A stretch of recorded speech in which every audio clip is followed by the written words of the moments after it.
All right, we are live with Holly Carton. Hi. Um, welcome, good people of the internets, to another living artist chat where we talk with living artists about living and being an artist. Holly is a watercolor artist whose focus is painting the inner worlds of her subjects. She is located in New England, USA, Yeah. and she does watercolor on paper. Is that Oh, correct? Yeah, Kansas. primarily, and Primary. canvas. Yeah. Mhm. And that's really unique that you do it on canvas. I feel like that'd be hard. It is. It is.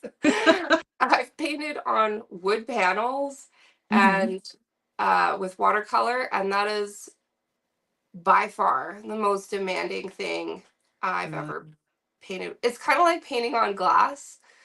Um, ooh. yeah, Yeah. as if watercolor isn't hard enough. Right. Uh, why do we do this to ourselves, right? For fun. Yeah, exactly. Um, I'm not actually going to show any of Holly's work on the screen. I'm just going to say go to her Instagram. It's in the bio, and it's Holly Carton Art Mhm. on Instagram. I know you also have a website, but please go look at her art and follow her. And feel free if you want, you can ask a question. Absolutely. If you're here live or if you're coming in later after we've recorded, it's totally fine. Ask a question. We'll try and answer it the best we can. Um, and yeah, so Holly, I think you and I have known each other or at least been following each other for many moons. Yes. Like, I can't even remember when I started following you. Exactly. We were kind of talking about that before, and there's a couple people on Yeah. Instagram. I'm like, I'm friends with this person. How did Yeah. we? I don't know. When did that happen? I know we were in a course together on marketing art. Yep. Um, and I networked with a bunch of people at that time, but I think you're one of the very few people that I've stayed in touch with and that has stayed in touch with me. um, and I just thought that was so cool because it is very much in networking type groups, kind of like a I don't know if it's like people are disingenuine about their following or like I think Yeah. there is a little bit of that. Yeah. I mean, in the old days of Instagram, when it was like follow for follow, and Definitely. you weren't making relationships, you were just, oh, I gotta get more, whatever. Yeah. Yeah. Been nice to actually like build, oh, we're having conversations and we might share something with each other or Mhm. Yeah, definitely. And I like that your artwork. I'm a fan of your artwork. I think that's why I stuck around because I love that um, you're doing portraiture, but you're doing something else. Can you describe what that is? this is honestly probably the reason why I have a hard time selling my art because it's not just portraiture. I'm always Hmm. trying to a deeper meaning into it. I'm always trying to show not just what you look like on the outside, but who you are on the inside. Hmm. Hmm. And I do that with sometimes I use animals if people relate to a certain animal. Yeah. Sometimes I use plants. So a lot of Hmm. my work is full of flowers. I use many people have not heard of the Victorian language of flowers. I don't know if you were familiar with that before you were following me. I wasn't until until I started following you, and it's it's definitely like an older thing that most people are not familiar with. Yeah, I'll be at like an in-person show, and every person who walks by, I'm like, "Hey, have you heard of the Victorian language of flowers?" One person out of the Oh entire Christmas, wow! that one person was like, "Yeah, I know about that." Oh wow! And Yeah, I I. I was introduced to it. We were teenagers watching like 90s rom-coms, and the movie Mhm. Kate and Leopold. Leopold is Oh Victorian yeah, woman who time travels to modern day. He's walking along with the main character's brother. The brother wants to get his love interest some flowers, and right. he starts to pick out an orange lily, and Leopold says, "Don't do that. It means hatred. You need to Oh pick the wow. to show your admiration for her beauty." And I was like, "A Oh, secret code with flowers? Are you right. kidding?" Yeah, So no kidding. I didn't really use it at that time, but it stuck in my head. And so Mhm. later, after we're married, and I suddenly was able to leave my full time job, I was a cleaner for a long time. I don't know if I've ever Okay. shared. I worked as a post construction cleaner, Nice. leaning out windows in third story buildings, all kinds of stuff. But finally was left that I'm able to work on my art full time. I was like, I want to Mhm. do post, but I want it to be more. What am I going to do? And it all started to come back and come together. And it was a lot of fun.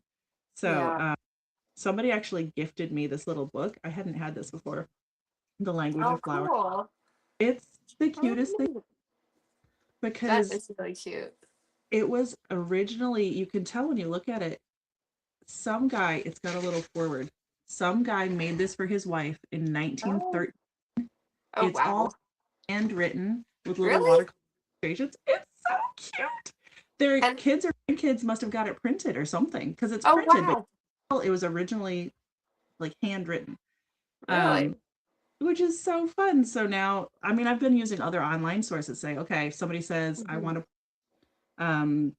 that talks about my dad. He's really patient and he's really compassionate. Okay, I'll find Hmm. my source. I'll look up plants that mean patience and compassion. And now I Hmm. have a book. I can do that in person. Oh, But that's that's so cool. just to work with people and Yeah. say, oh, you or your loved one, whoever the picture is for, what are they like? What are the things that they love? What drives them and motivates them? And it Hmm. becomes really fun. It's not just, it is you commissioning me, but it's not just that Hmm. you give me things and then I do whatever. Hmm. It's like a partnership. It's really, Totally. yeah. Yeah. Unfortunately, I'm getting little blips of you cutting out. I don't know if it's maybe an internet connection thing or what, but I'm just like, just little blips, just like you're talking and then I'll just like miss something. And I'm like, ah, I hate that. Like with the sound, I don't know why it's doing that. Are Uh, you hearing me okay? I am. Do you want me to Okay, try? we can try Let it. me see. Well, it's Let's always worth a try. Whee! The beauty of live. Can you hear me now? I can hear you. Yes. You can. Okay. Yeah. We shall try this. Okay. Hopefully it'll work. Okay. Is there Yeah. anything else that I should re-say, maybe? No, I think I still got it. I just was getting little blips and um I found from the last one. Oh, you cut out. You've gone dark.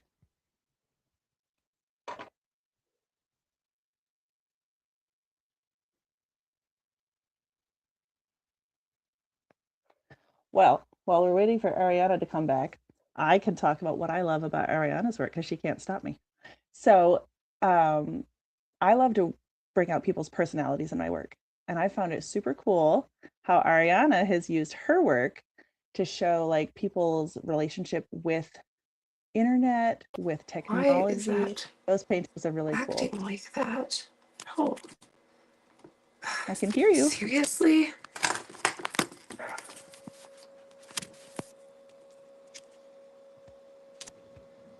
Okay. I I don't see know you. what that was all about. I don't know how a call even got through. I'm like, Oh no. I was like, what? I have it on Do Not Disturb. How is this happening to me again?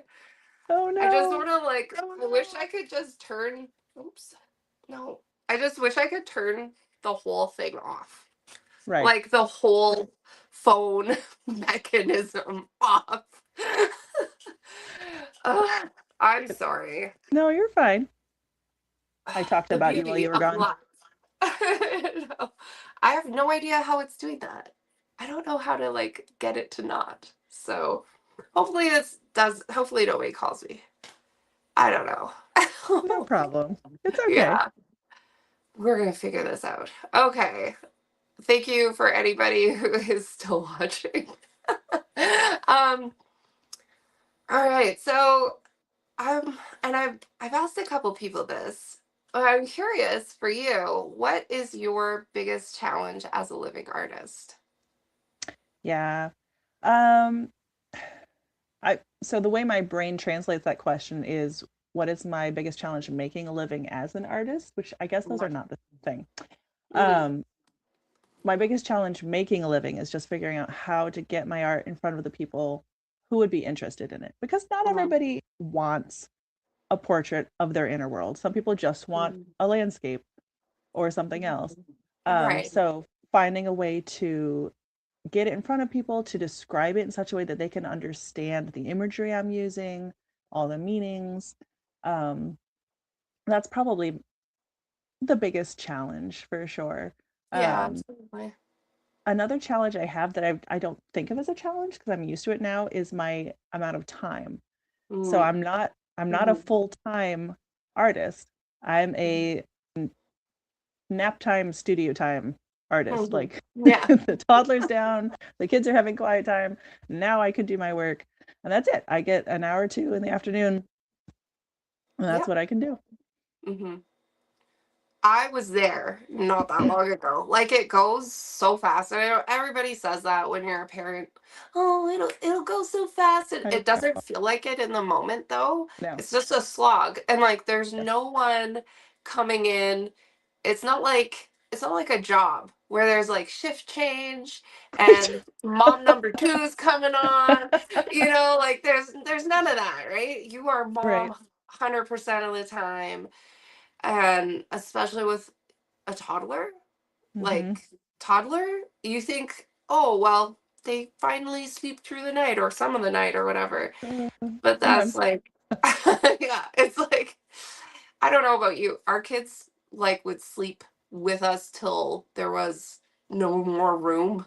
And often Oh we'd have like man, baby and toddler until everyone was too big. And it's no more room in the bed. there's no more room in the bed. There were many nights when I'd be on the couch because I Oh just, right, like you just yeah. don't all fit anymore. Um, but that whole phase of life is so intense, and then you Mm-hmm. get out of it, and they're teenagers, and they couldn't be bothered with you, and you realize you get like this. It's like newsflash, like, oh my gosh, you're gonna have a life outside of this, and you've just been through this like crazy time warp experience where you're all about being mom, and now Yep. now you have to like do this other thing, but your skills don't translate to the workforce. you know and it's like I'm like in this right now where I'm like I don't know what to do with my life. Like Mm.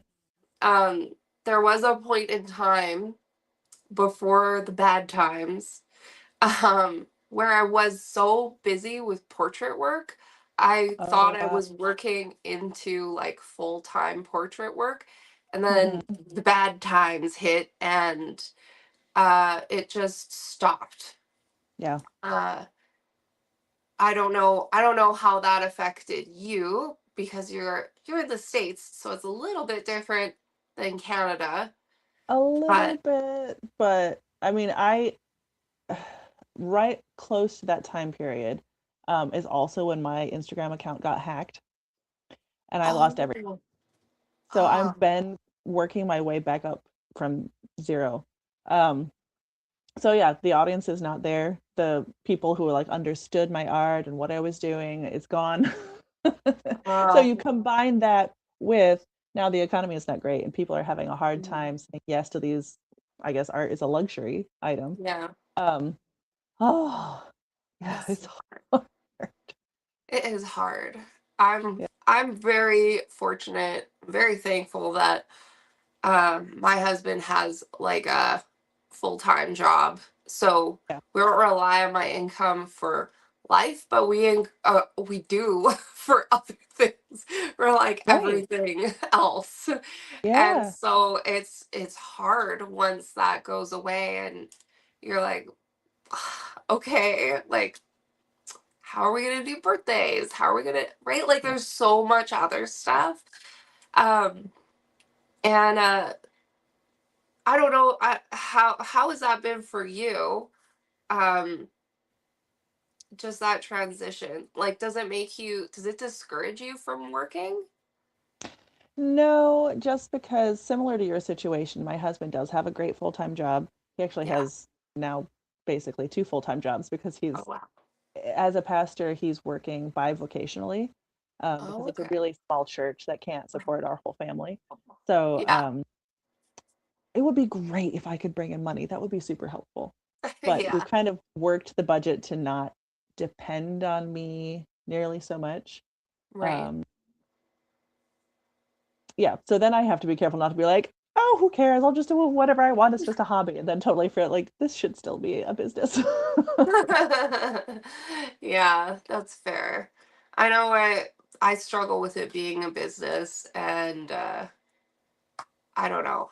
I think I struggle with focus. Like, Mm. yeah, definitely. I find it hard to stay focused Oh, on one yeah. thing. Yeah. Uh-huh. Do Well, I you mean, find being a modern day artist is so much different than it used to be back when you had a patron and you mm-hmm. stayed in their castle or whatever and Yep. painted for them on one painting for 3 years straight. Like Yeah. now we have to be our own accountants and our own marketers and our own salespeople while we're painting. Like it's insane. And it's no Yeah. wonder we're struggling. Right. I know, and oh man, I probably can't pronounce her name properly. But there was an artist right before we came online. I was reading this post she made about how the voices from her family and everything are always kind of in the back of her mind telling her art is useless and art is Oh, pointless, and so she's like, I have to fight this all the time and mm, try to like yeah, just be a voice for healing and whatever. And I yeah. thought like that's, yeah, I think that that's, it's not just culturally, it's like there's always that voice in your head that's telling you like nobody needs this, Hmm. right? Nobody's gonna die if they don't get a piece of art, right? Right. um and it's hard sometimes, especially when I think because our artwork tends to be very, um I don't want to say emotionally generated, but definitely I, like something that you invest in emotion on an emotional level, yes. right? Like it's not just something where, oh, I'm just gonna make this, right? It's not Hmm. like I don't know, building a It's, shed. It's yes, not exactly. like Right. that, right? It's like that, and you're building like a piece of your soul. Yeah, Right? absolutely. Yeah. Oh man, and that's such an interesting point the artist you were mentioning was making. I feel like Mhm. I don't struggle with that thought myself as much, Mhm. just because I see the importance of beauty for everyday life. Like, Right. actually, the kids were asking me this the other day. What's the difference between I want, I need, and I have to? So then we played a game of like, okay, say something, and then you decide is this a want, a need, or a have to? Like food, I have to eat it or I'll die. Right. I need to go to school. I don't have to. I won't die if I don't go to school. And then wants, obviously, like I want to eat cake. Um, Yeah. but if we only ever do the have tos, we're merely surviving. In Mhm. order to be thriving, we need art. Mhm. And there is a portion of our society that wants to act like it's only a want to. But Mhm. as humans, we've been making art since we could hold a stick and get some mud on a handprint on a Mhm. wall. Oh Like yeah. it is a human need to Yeah. express emotions, to surround ourselves with beauty. Um, Mhm. We've been studying history in our homeschool, and it's been fascinating to see how every culture has art. And a lot Mhm. of times, the beautiful colors they used has faded over time. And now archaeologists are like, oh, inside of these Iron Age huts, every winter, because they've got nothing else to do besides Yeah. survive, they're painting these amazing colors inside of Mhm. their homes. They would whitewash Yeah. it and then do flowers and borders and all kinds of things. We have Wow. always surrounded ourselves with art. I think I'm living in an area that's very much like the person you described, where they don't think you need that. And what Mhm. I've found is often those people are the most miserable people you've ever met. I mean, I say that and out of out of pity, out of empathy, out of like feeling like you're missing something and you just don't even Right. know what it is. It's like a vitamin deficiency, Oh, like sure. yeah, I feel like those people they don't know that they need it, but they do. Mhm. They're so I know. sad. Well, I can imagine it can come from such a place of maybe even trauma, or you've been living in survival mode for so long that you've convinced yourself we don't need this, the world doesn't need this. Yeah, Because I think your nervous system has to be in a certain place to start to notice the glimmers of beauty and joy around you. Um, yeah. and that's something I try to practice when I can. I struggled with depression after my second child was born. It was Mm, right after COVID. I was stuck in the house with a toddler napping and a screaming baby on my shoulder.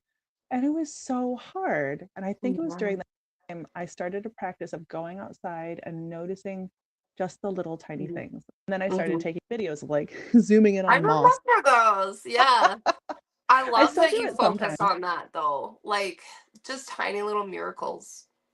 And the more you do it, the more you see. That's what I Mhm. discovered. Like I forced Yeah. myself at first, like, okay, find something pretty to notice. There has to be something. It's nature. And I'd Mhm. see something and I'd see something else. And then the more you look, you go, oh, that twig, the way it's shaped is so cool. Mhm. Just Totally. everything starts to stand out to you. Totally. But And it, I think it's also interesting because you're a pastor's wife. There's mm, so much pressure on pastors' wives to be a certain way and to be happy all the time. oh man. And it's interesting that you say you struggled with postpartum depression and how that would color your world, you know? Hmm. Like that's such a hard thing to kind of push through. And I love that you use nature to like get through it. You know? Yeah, I don't even know. There's so many things that helped, and that was one of them for sure. It was a dark time, and I do a yearly portrait of myself, but Mm-hmm. it's a vision portrait trying to see like who do I want to be in the future? How do I want to grow through this year? Right. And you can watch my journey through these portraits. Mhm. Um, I remember one, I was trying so hard to make something hopeful, Yeah. and my moods were changing day to day. Like one day I would look at my sketch and be like, this is so like over the top happy. This is not how I feel. And the next day I'd look at what I drew that day and be like, this is so sad. So I found I had to actually paint two portraits. I had to paint Mm. the reality of how I feel. So I actually painted a picture of me just crying and looking really sad. And then Aw. I get that out and then I could paint the hope for the future. Yeah. Um, yeah. That's I love that. I think that's so beautiful. I know that I try to like paint a self-portrait every year and I'm not that dedicated. Um I find that you have to sort of love whatever you're painting, even if it's a complete stranger. You have to Mhm. find something, like you say, like little things that are lovely about that person. And when it's yourself, Oh it's no. very hard to be positive, at least for me. Yeah. um, That's so common for women, especially to be so yeah, self-critical. Yeah. totally. It's it's really interesting as a portrait artist, Mhm, because we're kind of trained both to look at the individual details, but then we have to be able to zoom out and see the whole picture. Otherwise, mhm, in my drawing classes, my first time, I don't know if you had these where you had to draw like a skeleton, mhm. and I got so zoomed in on drawing the skeleton that the head was like this, and then as it went down the paper, everything got smaller. Oh, So if it's nice. no, but it was just really weird. Like it looked like a child. It was because I've That's gotten so like hilarious. I got so like focused on just the tiny bit I was doing. I didn't realize Yeah. everything was totally out of proportion. Oh no. And we can do that with ourselves, right? Especially as women, like we look in the mirror and like, ugh, this Mhm. specific thing in this small area. But then the people who love us look at us as whole persons and they're Yeah. like, I never even noticed that. That's not a Yeah. thing about you that I care about. And I Yeah. think for me as a portrait artist, it's very much that way. I see this person as a whole person, whatever picture they sent me, and the descriptions I get about them, which kind of like you said, help me fall in love with this person. Like they sound so Yeah. cool. And I Yeah. love painting it. But there is always, as the artist, I guess, that little bit of fear of like, is the person going to receive this and be like, oh, it looks like me? And just because it's Aw. ourselves, we don't like it, you know? Right. Yeah. I don't know if you've experienced that as a commission artist, how women can be particular about how their portrait turns out because they're so self-critical. If they have, they haven't said it to me. Okay, that's good. And mostly I get portrait commissions that are like my baby or Yeah. my baby and a person from their life who passed away that never got to meet Right. the baby. Yeah. Those are Stuff like special. that where it's very, yeah, it's very personal. And I Hmm. think people, they want to love it, right? Like, I haven't really experienced people being upset, but yeah, I don't think I have. Um, Not even when I first started, and I was looking at some of my old portraits, and I was like, they should have had a problem. Like, I mean, I think most of it was the medium. I was using acrylic when I first started, and it just looks very like uh, flat to me. sure. Um, but I actually haven't had an issue with that, but I'm very like I'm not doing the same sort of thing as you Mm. where you're you're um you're painting some it's sort of like magical realism, right? Mine's very like here's your photo, here's my painting. Right. Very similar with Hmm. like it's not as I don't know, like dreamlike, I guess. Like I try Sure. and keep it very tight because I am afraid of I know. people being like, I don't like this. And I feel like I need to let that go to actually Mm. be a better portrait artist. Because I think, and this is what I like about your vision portraits, I love this quote, and I can't remember the person, I actually have it on my website, but it says, the artist is paid for their vision. And I Mm. can't remember what ounce it said and who it was from, but that is what you give to the world is like your Mm. vision of that person and your interpretation of reality. I mean, even if you like I've been teaching in a pottery studio Oh, for the nice. last 6 months or whatever, and you wouldn't believe the amount of people that come in and say they're colorblind. They're looking at all these tiles of color and they're like, I'm colorblind. Can you help me? And I've encountered so many people who are like, they see red as brown. They see Right. like they're the color. I was blown away. Like we all see the world so differently. It's true. Um, it's amazing, really. Like Mhm. I don't know if you've noticed this with phones, but they're all a little different too. Yes. And I always wonder is like, do I have like a warm filter over my eyesight? Or like, do you have like a like do we have I've filters and thought we about just that. don't know that? Yeah. Yeah, I've thought about that before. Like, okay, we both agreed this color's green, but do you see Mhm. the same green that I see? Yeah, that's very Right? interesting. Yeah, it's so interesting. And like just even our ability to interpret reality is so, Hmm. like you could say one thing to a person and they'll take it so different, than Yes. what you meant. Yes. So I don't know. I find all that really interesting. I think that that's really what artists like yourself you give to the world is that vision of something else, Yeah, it's something really more. fascinating to see yourself through somebody else's eyes and their own perspective. And that's definitely one of the things I love to do in my work is to take not just it is like my so you were talking about how we can be speaking the same language, but we still like misunderstand each other. So Yeah. I'm almost like the translator. This Mm. person loves you so much, and these are the things they love Mhm. about you, and this is the way Yeah. that they perceive you and the way that you move in the world. And I put Mhm. that into a painting. Yeah. And that's so fun for me. Well, that's such an incredible gift too, because like even I think like that'd be such a beautiful thing to do for a child, like throughout their Mm, lifetime, right? Like this is what you were into when you were this age. And my kids are teenagers now, and so I they'll say something like, I don't like this. And I'm like, you've never liked that. You know, like I remember when you were a baby and you were just like hated that. You couldn't even talk and you hated it. And we didn't oh, know why, you know, and it was and uh-huh. they're like, "Oh, really?" Like it's so interesting seeing them kind of discover that they've never liked the tags on the back of their clothes or they've Right. never liked a particular food or Mhm. you know and it's interesting to watch children grow because they do. They change, but they don't. Exactly. They're still the same person. They just Hmm. start maturing and going through different stages. I am actually doing that for my kids every That's couple years, cool. not every. I paint a picture of them, a personality portrait where I have a little animal that represents what they're like at that time or what they're Mhm. interested in at the time. And I use Yeah. flowers that describe who they are. And sometimes right now between like the last one they were 4 and 6 and now they're 6 and 8.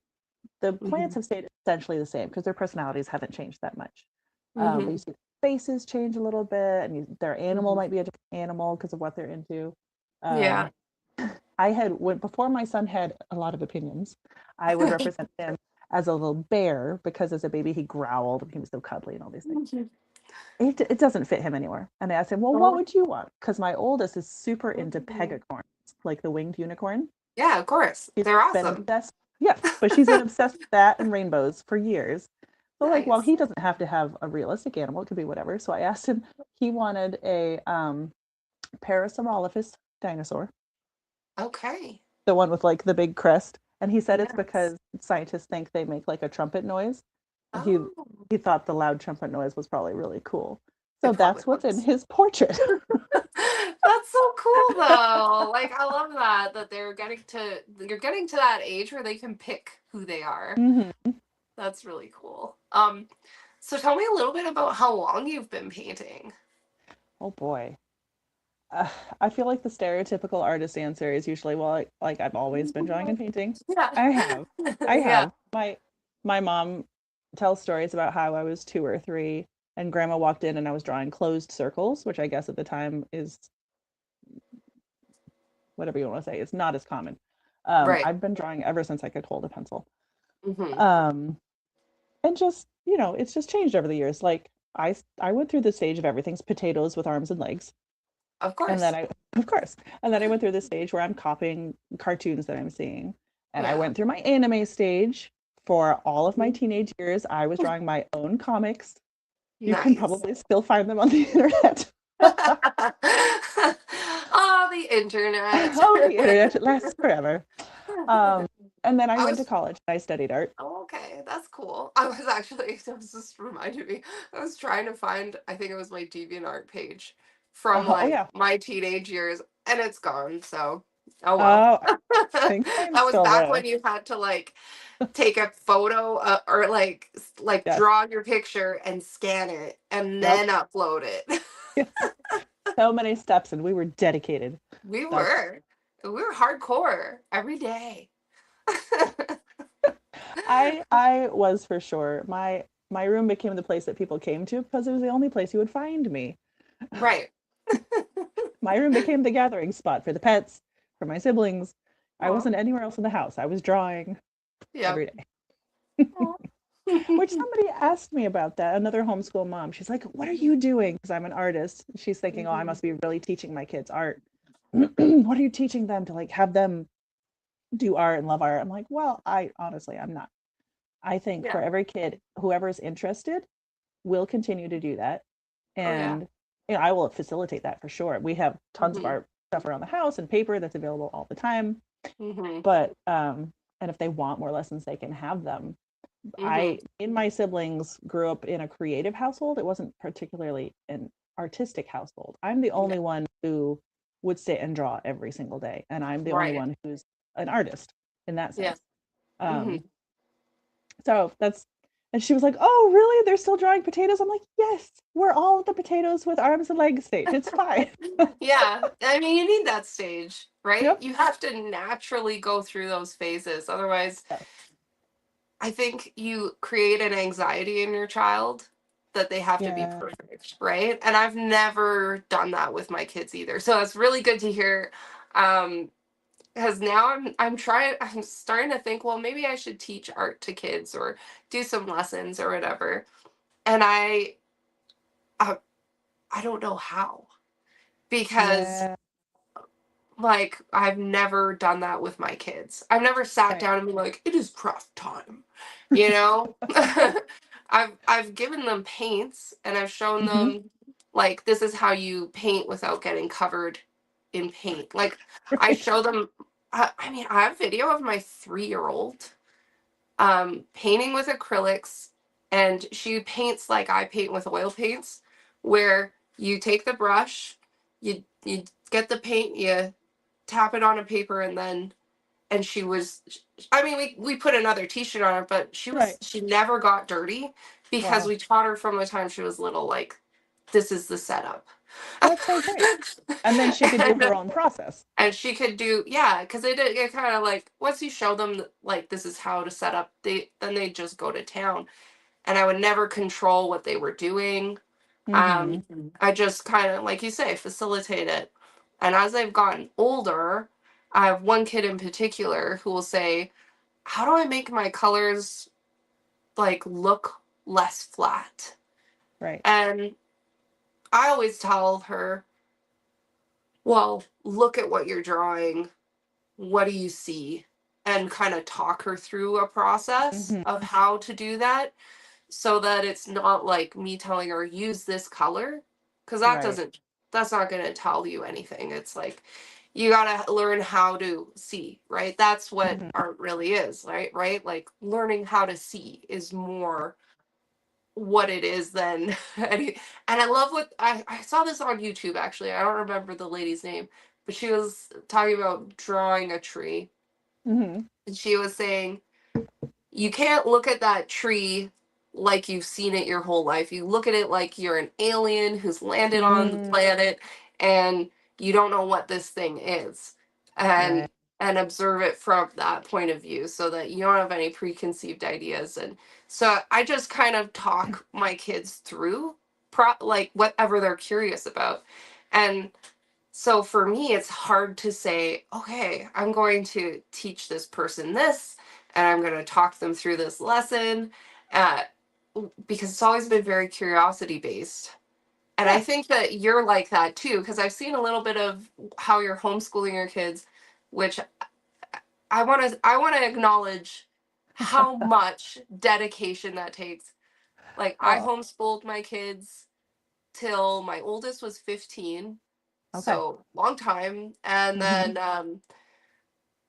yeah, and now they've done some they've done a couple years of school, and we had a little break there too where they homeschooled for a year, but uh homeschooling is such an intense experience. I mean, you talk about like having to be creative, having self-doubt, you know.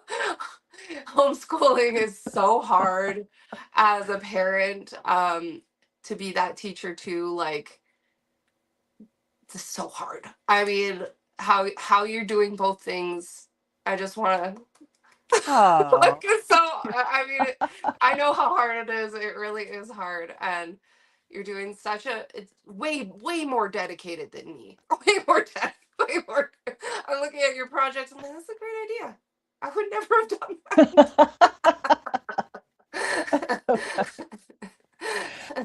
Oh man. done that. I discovered, not to get super into homeschooling, Hmm. but it kind of relates. to what we were talking about, I discovered the Montessori method, which is Yeah. less about I sit you down and tell you exactly what to do, and more about Right. facilitating your learning and being the guide. Mhm. So there are for sure parts of homeschooling that are hard.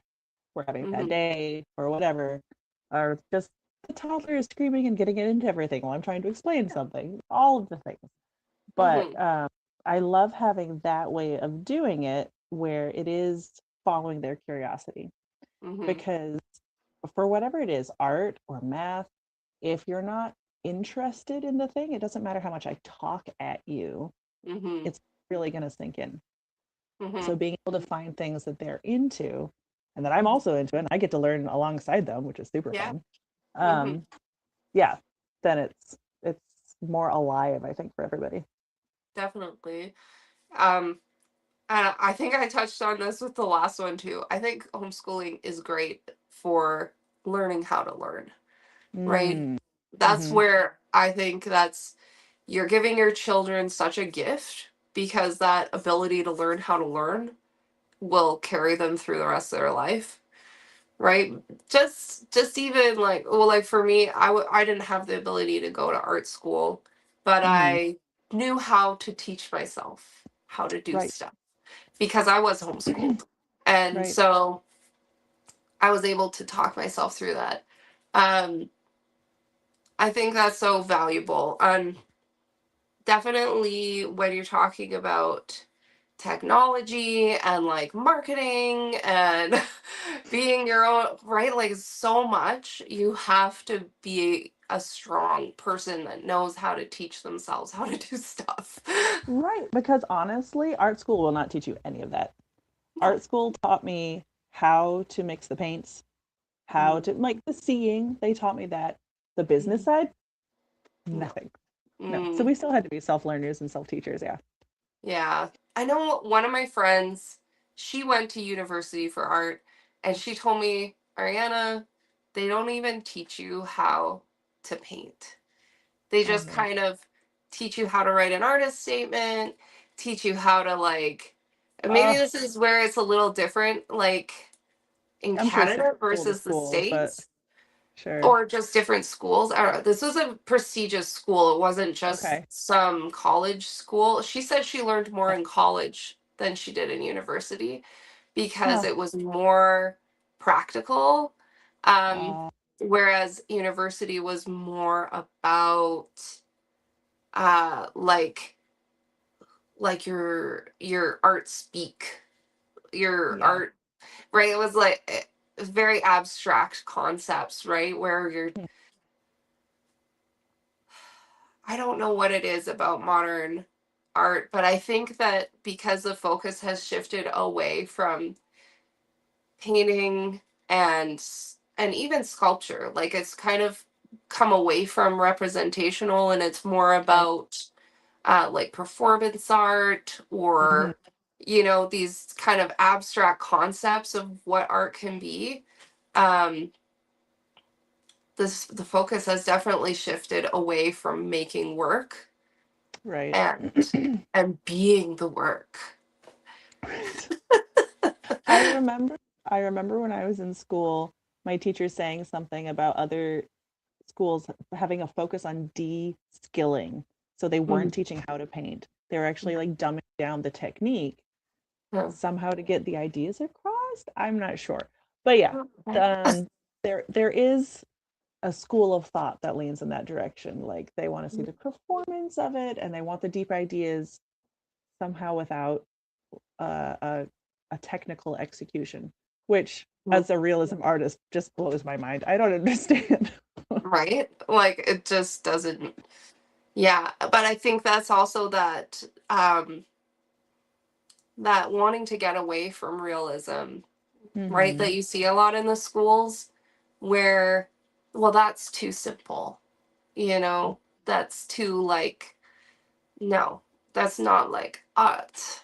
It's not like high art, and I don't, I think what's interesting about how art has developed since we were kids, I guess, or Mm-hmm. probably even before that, we grew up in an era where Impressionism, abstract, all of this is the Mm-hmm. legacy art. Whereas the Impressionists were rebelling against representational work. They could Mm-hmm. still achieve that because, Right. like Monet could paint Oh, beautiful for sure. portraits. He Mm-hmm. just chose to paint with these modern colors. He never used black, Yeah. in his like impressionist work. And he had this. Now that has become the rule, and people who want to paint representational work are the rebellious ones in That's a way, interesting. right? Yeah. Like, I that's how I see it, because it's so poo-pooed by the Mm-hmm. establishment art world that yeah, where you have to paint kind of ugly people. Sure. And I Yeah. don't mean like, I don't mean an individual who is unattractive. I mean No, like but the way that you draw. the way that you paint them is Mm-hmm. uh, is unappealing, right? Yeah. Like the blob people. Do Uh-huh. you know what I mean? Like that kind of style of art. I think That's so. in. Whereas Very interesting. like an actual like portrait of a person that's Right. beautiful is not considered. I hope It's I'm very being interesting. clear and not like No, I think so. I I'm think not calling so. anyone ugly. No. No. Um, yeah, because there's a desire for not just maybe showing what someone looks like in a conventional way, but trying to, I think it might be a search for a way to communicate a deeper meaning. But the way that it comes across is kind of off-putting. I was seeing something recently talking about how you mentioned Monet. Hmm. The inventions that were happening at the time is part of what changed the art world because cameras had been invented and Yeah. you could just look at a person and take a photo. So why are we Yeah. taking hours to paint people anymore? So then they Hmm. started playing and changing how they were doing their art. Hmm. Um, and now we have AI. So you can just type in Hmm. a prompt and have something pop up. Now, as artists, we could look at that and be like, oh my goodness, why? Yeah. Um, but it also, I think, may push us as artists to keep exploring how do I put my humanity into this? How do I, like you mentioned at the beginning, how am I putting a piece of my soul into Hmm. this work and not just the algorithm spitting out something? But Definitely. yeah, I think that's Yeah. such an interesting conversation. Search results versus something tangible, right? Mm-hmm. I mean, that's why you can't copyright it, is because essentially you're doing a Google search, but in images. Yeah, Like that's why it doesn't work. And I feel like it's like there's something about it that feels to me like an assault on the human spirit. I agree. I think a lot of people feel that way. And every time I see it, I feel this heaviness and this like sliminess about it. And it's not even the image itself. It's the No, way it makes me feel after after I've looked at it. Like I yeah. was want to wash my eyeballs or something. I mean, I think we as humans hate to feel tricked. I was talking Mm, about my husband about this over lunch. We'd seen some product, and I read through the thing describing it, the advertisement, and I've seen enough of these on Facebook to realize somebody is using AI to make advertisements, and they're totally different products, but the formula is always the same. right. And then you feel like I can't trust this product. I don't know if this is a real thing that I could Yeah. actually buy would work for me because the ad is fake. It sounds nice. It's a cute story, but Hmm. it's been just made up. And I Hmm. think we feel that same way when we see AI art. It's like somebody didn't care enough to take the Hmm. time to create this with their own hands and their own blood, sweat, and tears. And Yeah. they just and something got spit out. And yeah, it gives that weird slimy feeling. Yeah. It's definitely an ick for me whenever I Yeah. see that. Um, yeah, even if it has been digitally rendered, but it was rendered by a person, I don't I Oh don't yeah. come away feeling that way. You know? No, I do It, digital art. And Mhm. yeah, it's got a different feeling. It makes me think about we were talking about earlier, humanity has always been creating art. So it's Mhm. something so integral to us. So Yeah. kind of like that uncanny valley when CGI Mhm. looks like mostly human, but not enough. I think that's Not what quite. AI art is like. It's like Totally. uncanny valley art. You're like, Yeah. Yeah, there's something very ick about it. And I think there's something about it that, like you say, it's sort of like the camera, but it's beyond that. It's like yeah. it would be like somebody was trying to like take a picture of your actual inner world. Mm, Um but they I don't know. It's definitely there's something about it that's like there's something behind it that feels very dark to me, and I feel like it's changed to how young artists feel about getting into mm, the arts, and I don't know what to tell them, really. Like my children who are artists, it's like I don't really know how to encourage you because here's Disney laying off all their art oh, staff, and here's how dare you? like it's very, and that's a I mean, Disney and Marvel, like they were built on Yeah, artists, yes. comic book artists. And like Disney wasn't an artist. And like it was all about art. And now everything is about just the quickest way to a buck. And Right. like I know for me, I am not doing portraiture because it's making Mm, me money. oh no, And right. I don't think that you are either. I know when No. I paint a portrait, it'll sometimes take me a month, you know? It'll take me like a month to paint an oil painting. Yay. Like if that's not if you're getting that for $700 or whatever, it's not that's not I'm not asking you for my time. Do you know what I Right. mean? Like Oh yeah. that's you're not I'm not yeah. getting paid by the I'm hour. not getting paid for that. That's just me trying to keep keep myself in art supplies basically and give you something cool. And like I know that like art can seem very much like a luxury. Mm. Um but I don't feel like at the same time I don't feel like it is, you know? Like do you feel like when you listen to a piece of music like, "Oh, I don't care about this enough to pay a person for their song or whatever." Well, I mean, we listen to the radio for free. I don't Yeah, I am pay for true. music much.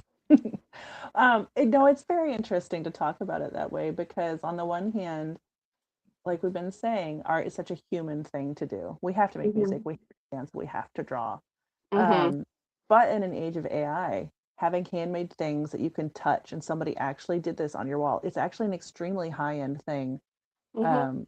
um, companies that are willing to pay money to have a hand drawn animation in their ad, Mhm. it lends them kind of a luxury, high luxury thing, and lends them credibility. Like Mhm. hand drawn art is becoming, um, I mean, kind of like it used to be, like a mark of how rich you are.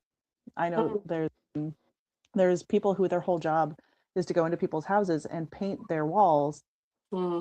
like it's wallpaper, but it's hand painted, Mhm. which is something that used to be done hundreds of years ago, Yeah, and then totally. wallpaper started being mass produced. Mhm. Um, so I think it is going to make our jobs harder in the short term with big Mhm. companies, like you said, just trying to make a buck.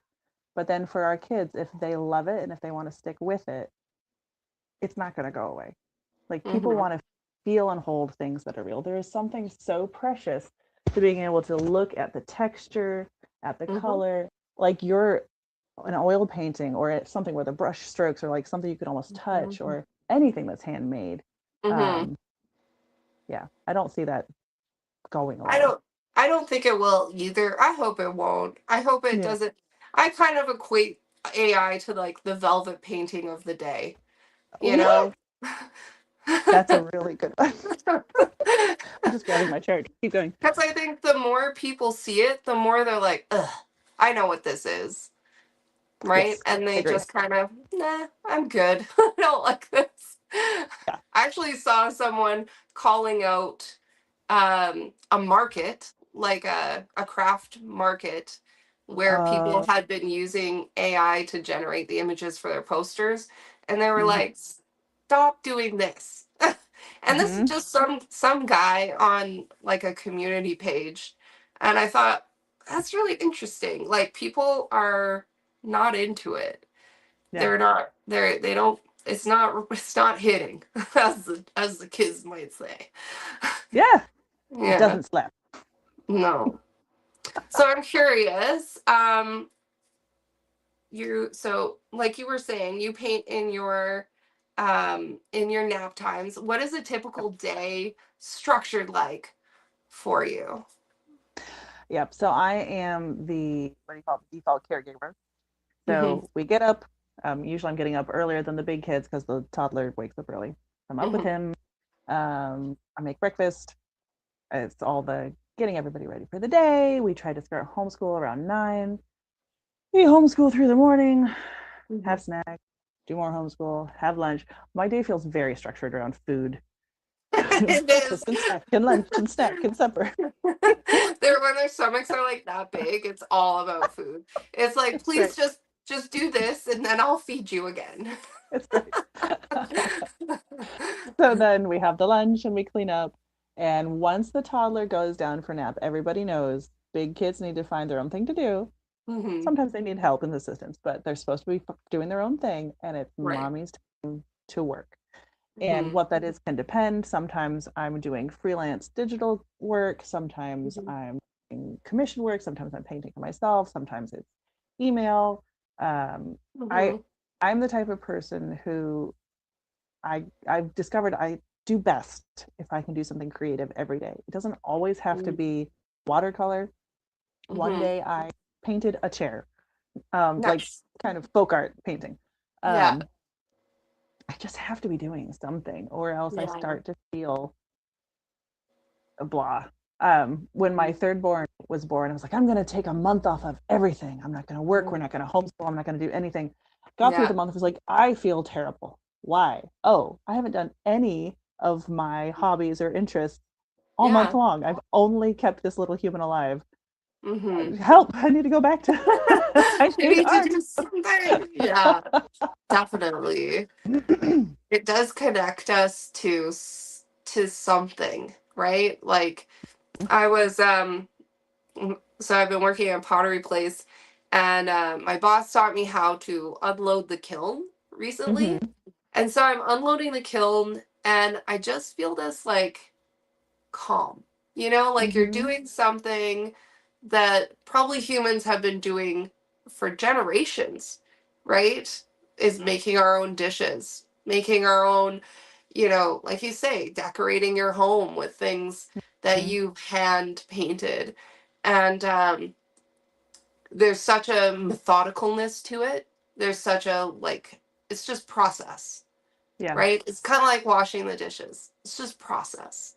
And you can just enjoy the process and there's nothing else going on and I love that. Like I Hmm. love that sense of like this is the task. It's done, in Finished this product. sequence and then it's done and I feel good and these people are happy and there's something to be said about that Yeah. I feel like our busy, busy, busy world and emails and social media and reminders kind of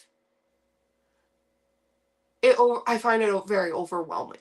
Oh And yeah. then like that just very earthy kind of process Hmm. brings me back to, oh yeah, this is reality.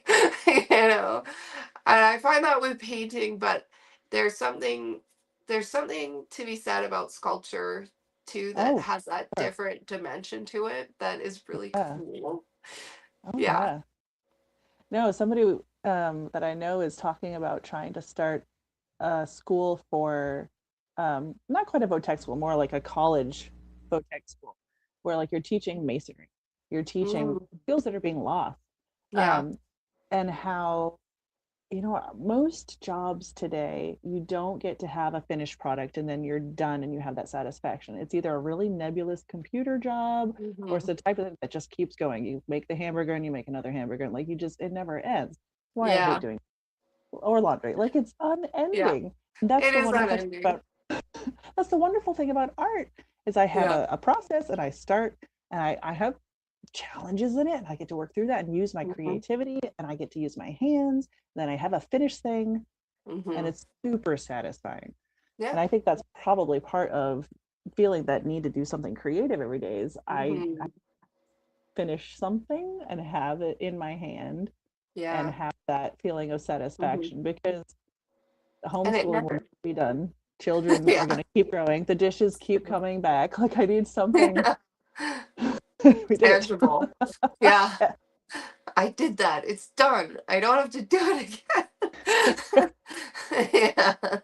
Oh, I know. I think that was where I think that was why I started painting too. Yeah.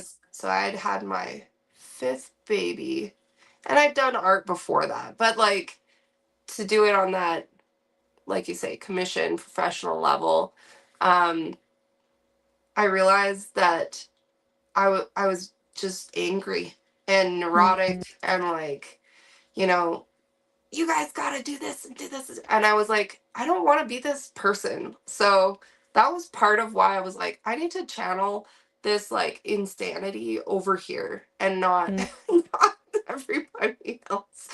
Because yeah. it's very easy to be like, this isn't quite right. But it's never going to be quite right. Right. Right. Like people need to make mistakes. People need to make a mess and real people need to make the potato people. Yes, they do. Yeah, in order to see like, okay, maybe I did this, now it's time to do it better, or do it differently, or right, like people need to go through that evolution, and you can't be so, don't get messy, don't make a mess, don't, like, I totally can be that neurotic person. Yeah. Well, it's hard when you're the person who probably is going to have to clean it up afterward. Right? Yeah. I'm gonna have to clean it up. I look at photos from when my kids were little, Hmm. and I just look like I am over it. Oh, I just look like, oh, I'm just so over this. you know? And I'm like, I wish I could tell her like it's okay, you yeah. know, to feel that way. You don't need to be like ashamed, but it's it's just part of their development, right? Right. There's gonna be Yeah. crumbs everywhere for a few years. Mhm. No matter what you do. Yeah. Yeah. And it makes me think about, that being willing to make a mess, being willing to do something badly first Hmm. before learn how to make it better. Like such life to art comparisons, right? Totally. And even Oh once yeah. we're at this level where like, okay, we're professional artists, Hmm. um, at least for me, I don't know if you felt this way. It's easy to get locked into, well, this is the way that I do it Mm. and I have to keep doing this to make a product instead Hmm. of I am allowed to play and I Hmm. should let myself make a mess, even Hmm. though I'm the one who has to clean it up. I should let Hmm. myself make bad art so I can learn to do it better. And Yeah. like to allow ourselves to keep going through that process instead of getting Yeah. locked in is tricky It because is it's at tricky. least for me, I get into patterns and I just Mm. keep doing it the same way until I'm like, this doesn't feel right anymore or fulfilling or like I know I should be Hmm. taking a step but it feels hard or whatever. Hmm. You kind of plateau, right? Mm-hmm. I think like you see this in a lot of parts of life, right? Where you plateau, you've gotten to like that 80% you're good at something, or you see this a lot. I've seen this in those like weight loss shows, And not that I Mm. watch them very often, but I remember watching a clip from one, and this girl's like, "Yeah, I've lost so much weight," but I'm like, that last 10 to 20 pounds, that was like the hardest part because you get to a certain point and then you've plateaued and your body's like, we're good. We need Mm-hmm. that 10 to 20 pounds. Winter's coming, like we're Exactly. we're like, we're good. This is fine. And then Uh-huh. if you want to get beyond that, it's gonna take way more effort to Mm. push past that last 20%. And Mm-hmm. I definitely feel that way. And I feel like even some of the work that I look back at that I did a few years ago, I'm like, I don't I don't even know how I know how I did it, but I'm like, mm, I don't know. I don't feel like I can do that anymore. Right. Like it just I don't know if it's that I feel disenfranchised about making realistic art or what it is. But Hmm. when I look at some of my art, I'm like, I don't even feel like I'm I want to put in that effort anymore. Oh, Because it takes a long time. it And I does. just kind of like, I don't know. And it can be Do you ever get like discouraging, that? especially Yeah. when you feel like I should be doing this to help my family. And then if Yeah. you're having a hard time getting in front of the people who will buy it, then yeah, then you're Mhm. like, why am I doing it? Yeah. Yeah. So then for me, it comes down to, but I have to, for my own mental health, I have to make something. And then sometimes that turns into this fun little collection I never would have made otherwise. Yeah. Totally. I Yeah. mean, I've seen this a lot with artists where like it's almost like a daily thing where you have to go through like I'm not making money, but I have to make art because otherwise I I'll die. Is basically what it comes to. Yes. Whether that's like you probably won't literally die, but You'll die a you little feel bit like you inside. will die. Like a little bit inside, yeah. That's fair. And I struggle with that all the time. Yeah. Yeah. Yeah. That's the Just feeling. yeah. It does feel like that sometimes. And it's like a season too, right? I think sometimes you feel more that way than others. Oh, yeah, for sure. Hmm. Yeah. Depending on what's going on in the world or family personally or Hmm. how the business is doing. So there's definitely seasons of ups and downs as well. Like Hmm. Christmas is more people are thinking about commissions and stuff. And then you get Yeah. into the winter right after that, nothing, No. silence. Yeah. It's such a Oh, wee. yeah, totally. I think being self-employed is like that. Yes, for sure. Yeah, definitely. It doesn't really matter what industry. I think you get like severe ups and downs for Mm, most service-based stuff, I think. yeah. Um, yeah. So I do have another question. Do you Okay. have an ultimate goal that you're Ah, striving for? Or are you, and I know we've kind of touched on this, or is it more just about creating? yeah. For me, it's for sure about creating. There's things that's Mhm. like, oh, that would be so nice. It would be really Mhm. nice to have my art in a couple um, galleries and that kind of thing. I actually have some prints in a local bookshop, which is, I think, my first getting something like that, where I have something in a local shop. Mhm. Yeah. Um, so that's fun, but that's Hmm. not like oh, I need to get into the prestigious gallery in New York City, and that will be my life. Um, Yeah. I just have to paint. Yeah.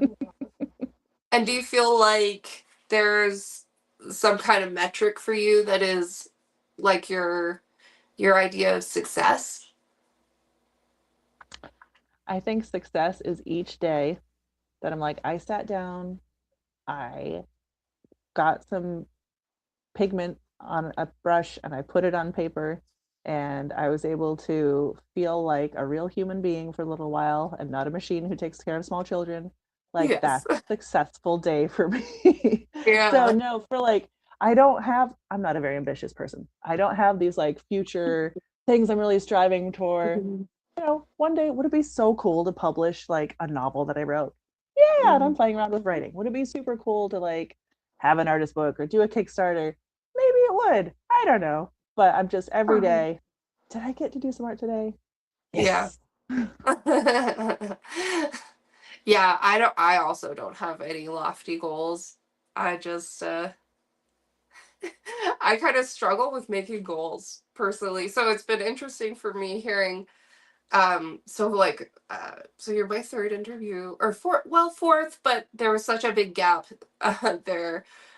I know Bryn was saying that for her success, very similar to you, was just being able to create. And she was talking about how there were some paintings that she has kind of like, one day I want to make this.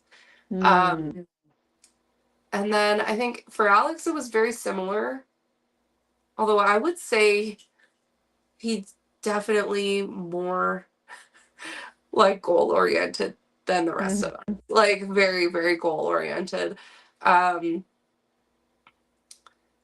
and then I think it's really interesting seeing that female versus male perspective of like success. Yeah. My metric is me versus Right. my metric is some exterior force, right? That's really interesting. I think that, and and I bring this up because it pisses me off. Um, I saw this, art snob curator guy once talk, and I mean, this guy, I can't remember what he was the curator for, but it was some major museum, gallery, whatever. Hmm. He said, well, women aren't considered like collectible, basically, Uh-huh. because they become mothers, and then in that time they're not going to create work, and so they're not like reliable to collect from. And so I think about him all the time, and if there's one thing that's going to get me out of bed and get me in my studio, it's that Bite. that guy. I'm like, oh, I'm gonna show you. I feel like that's coming from that weird rich people collectors perspective where they're not collecting art because they love the work and they've connected Mhm. with the artist. They're collecting it because it adds to their like portfolio. Yeah, totally. And I have zero interest in doing art for those people. I want to Hmm. do art for the people who like I remember being at an art show at a craft fair and a guy walked up with this and he just stopped in front of it with his wife and she's like, that's you. Like, yeah. And they shared with me how like he struggled with bipolar and there was something about like they just connected with it instantly even though Yeah, like my meaning behind it wasn't that. Like yeah, those are the people that I want my art to go to, not somebody who's totally. you have to be making art every day. um, but also if it's a good motivator, get out there and make art out of Right? spite. But yeah, out of spite, I can do that. I will say, I will say, back when before I got hacked and things were going better for my art as a business, Yeah. I did have goals of like a certain monthly amount, Hmm. um, trying to be more like a full-time artist. Yeah. Um, and that just feels so hard right now that I'm not bothering Yeah. to make any of those kinds of goals because that's Hmm. really depressing to be like falling Yeah. so short of a monthly goal all the time and feel Right. like nothing you can do about it. So Yeah. it does make me wonder if some of the metric between men and women, and I haven't watched the interviews with the first two, if it's Hmm. he is trying to support himself and maybe a family, and so he has to make it like a full-time thing. And some of us are like, well, Yeah. we're Well, kind of I can't supported right stop. now. And I have spoken to both of them about this, Uh-huh. because I think being a living artist has a lot to do with whether you're making a living off of it. And Right. I know for Bryn, she's very much in our situation where her partner is the main breadwinner, and her income augments their family income. For Alex, he has a full-time job. He's a Okay. carpenter. And Hmm. so he puts his evenings into Yes. making work. He's also a father of older children, so he has more Mm, time, right? Because they're not right. little anymore. Um, Whereas I think Bryn's children are little, your children are little. I've just come out of a season where my kids were little. Mm-hmm. I think my youngest is like turning 11, Oh my so goodness. they don't really need me in the Yeah. same way, right? Right. So, um, I think a lot of it has to do with like time of life, Mm-hmm. right? You're at such a like building your family time of life, and it's such a it's we don't give it the credit that it is. You're Mm. creating thoughtful people. That's not easy. Right. Right? Like you're not creating little factory workers, which is what the school system's for, right? You're creating thoughtful people. That's a hard thing to do. And Mm. and it's it's an investment in humanity. So thank you for Oh, for being like that. And not everyone can afford to do that. So I'm certainly not it's not judging for every people family. who can't afford to do that. Like um that's totally, yeah, that I'm not casting judgment there at all. But definitely if you can do it and you do and you put in like you're putting in maximum effort, give yourself a hand. That's amazing. So I always am like amazing. Like Oh, when I see your little homeschool projects and things, and um that's hard to do. It's hard to remain inspired by homeschooling. Uh I will but say, yeah. I will say it helps when homeschooling feels a little bit like one of your hobbies. Like I really Yeah. enjoy the planning and the cutting out of the little cards and stuff. Hmm. Um, that's the thing that I love about education is you get to choose. My older Hmm. sister used to homeschool and Hmm. then her kids are neurodivergent. She needed the extra support of public school. Amazing. She was able to Yep. get that. Now one of them is homeschooled again. Great. She can do that. For us, Hmm. I have a neurodivergent child and it's working better for us to homeschool right now. Yeah. Maybe it won't in the future. And I love that flexibility for sure. Definitely.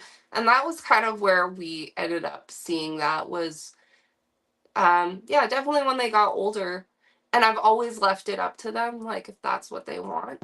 Um, that was an option at a certain age. Like and my older kids chose to go to school, which was good because I couldn't do the math. Like I couldn't teach them math. You've reached a certain limit. I was like, we have peaked, my friends. That's That's so it. funny. That's all I know. Time to outsource. Yeah. Yes, definitely.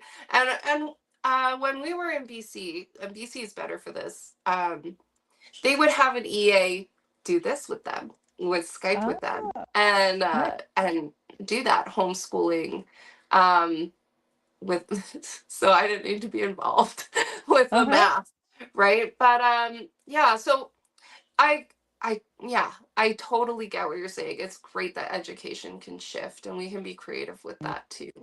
Especially since I don't think, and maybe I'm wrong about this, but I don't think like any of the artists I know anyway. And maybe you can tell me I'm wrong here. I don't think that artists have are neurotypical. Would you say that that's true or no? I am I'm willing to learn otherwise, but I'm fairly Hmm. certain that I am neurotypical. Hmm. Um, I try to learn as much as I can about it because we have a diagnosis now for my oldest, Hmm. and don't have a diagnosis yet for my second, but Hmm. it's likely. And it's I Hmm. see it in my family. So I'm trying to learn as much as I can about these Yeah. beautiful brains. And I love the diversity of how people just are and how they work. And Um, process, yeah. I'm pretty positive I'm neurotypical. Um, Okay. but I do think it's highly common for artists to Mhm. be neurodiverse, um, Mhm. especially because you have to have art kind of as a special interest to put in. Mhm. They say if you're going to learn a skill, it has to be like 10,000 hours, right? Mhm. So to be willing to sit down and draw daily Yeah. for hours, um, Mhm. it really helps if you are either ADHD or autistic or something, and you Hmm. have a brain that can help you like Zone. laser focus on something. Hmm. Um, I just happen to have that as an interest and something I've always done. Yeah. But yeah, no, I think it's Hmm. extremely common for artists and creative Yeah. people in general to be neurodiverse. Hmm. I think so. That's what I've seen. I think it's interesting that both of your kids are, because this was something that I didn't realize till they were older. Yeah. And and I was saying this to Bryn too, like when they're younger, it's not obvious.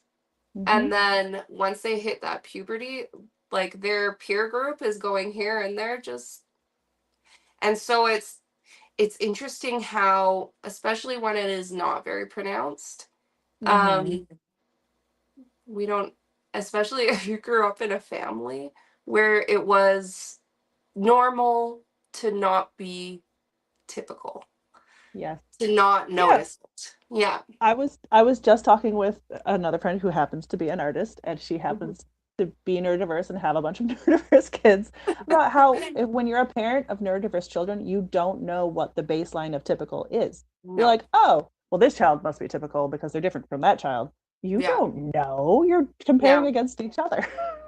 Exactly. And if they're not in a school setting, if they're not in a Right. classroom setting, you're not going to see it.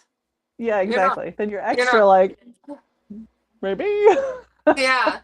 I worked in a school. So my children's first year in school, being the controlling person that I am, I was like, well, I got to be there too. I got to see Uh-huh. how this is. I need to know that this is a good place for them to be. So I was an EA and I Hmm. worked with kids who had special needs.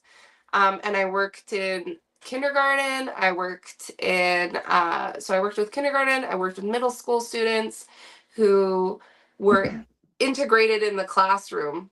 And I Hmm. mean, there were other kids there where I was like, that kid definitely ADHD. That kid, and like they just stick out. The other Yep. kids know it too, but that kid Hmm. doesn't know it and their parents don't.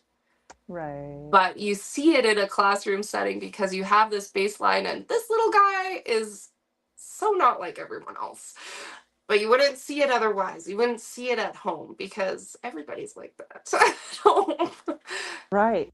Yeah, Or just we have our own ways of accommodating. So we're like, well, totally. no, we don't struggle with this because Yeah. mommy's doing X, Y, and Z to make it be okay. Yeah, exactly. Yeah. Yeah, I've heard that a lot too when kids leave home. They Mhm. realize, oh, I can't organize myself because my mom always did that for me, right? Yeah, Like, you had the whole support system. yeah, their parents were that structure for them. They don't have it inherently. Yep. Um, which is really interesting, and it's I find it really fascinating all the things that we're discovering about how people think and how people, because it comes back to how people see, right? Like Mm. how we process stuff Yep. has so much to do with how we perceive what we're seeing. Absolutely. Yeah, Yeah. it's fascinating. Yeah. um yeah, I don't know if, so like, again with like social media and stuff, losing your account, you probably noticed, you said saw a sharp decline in business and things like that. Do you feel like those metrics still matter for you? I'm not somebody who tracks metrics closely. I have no idea how many views I get on things. Right. Um, but it matters in the sense of I used to have 2,000 people who, and also Instagram used to actually show people the stuff from people they were following. Right. So I used to have 2,000 people that were seeing my art and hearing Yeah. conversations, stories, and we were like having a dialogue about stuff pretty frequently. And now I only Hmm. have 400 people who Instagram isn't really showing my work to. Mm. Um, so Such it a feels like slog. that. It's a slog. It feels like the Yeah. uphill battle or screaming into the void. Um, Yeah. Yeah. Yeah, that's tricky, right? Especially if your focus is, just kind of making it day to day. And do you think that like in the future you're going to try and work more on that stuff, or are you just kind of like gonna let it be what I it may. is? I may. Yeah. I've done, I've had time seasons all the time having kids, but just throughout the Hmm. years, sometimes I've been really focused on, I've taken courses, Hmm. or I've just, yeah, I've been more focused on my email list or trying Hmm. to do things like this or, Yeah, um, totally. finding ways to work with other artists or with other people that'll have more exposure, that kind of thing. And right now, I'm for sure in a season where I'm like, well, it's fine because I'm tired. Yeah, I feel that. I feel that. I am in a season of what am I even doing with my life?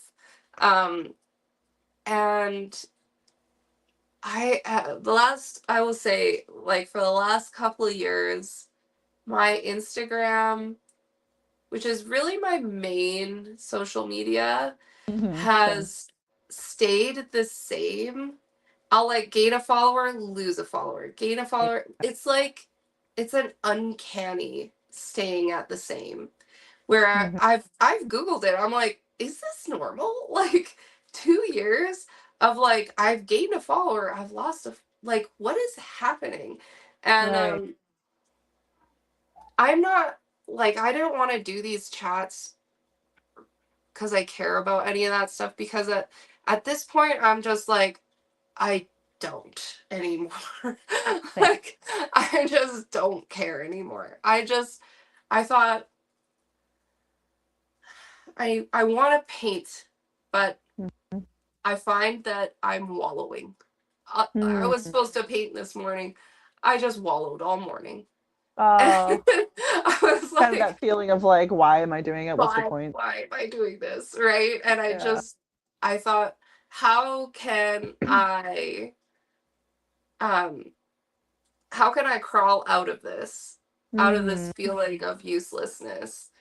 And the thought that came to me was like, I just I just think if I could talk to some of these people that I know are living the same life as me, maybe we could like encourage each other or something. I don't know, but Yeah. I just remember thinking like there's some people that I've been following you forever. And Hmm. I'm watching your artwork. Um, remain consistent. Okay, like Hmm. I want people to understand it is hard to remain consistent for years. And like you say about being curious, like I have seen you do different things with your Hmm. art and like be curious. Um, but you are really consistent with your style, with your color choice. Like you stay pretty close to the same thing. Even the fact that like I remember your original personality portraits. I don't even remember when I did that course. Yeah. Um, I was gonna look back and see when it was, but like you're still painting in that way, and I just so admire that. And I remember thinking like I just want to I don't I just want to like one of my greatest like joys is seeing other people's art, right? Hmm. Like Hmm. hearing about them and hearing their story. I think a lot of people enjoy it. And anyways, that's that was mostly why I was doing this. I'm like, I don't really care about how many views we get. Like Yeah. there's like maybe one person watching this live stream, which like shout out to that person. Like they keep going in and out. There's like nobody watching it right now, which is great. Like I almost enjoy that. Enjoy the We just fact get to that hang out. it doesn't matter. And like all of this stuff, like being a brand and everything, I don't care. I just thought it'd be cool to talk to you And I thought it'd be cool to share your work. You know, that like Well, that thank was you so literally much. it.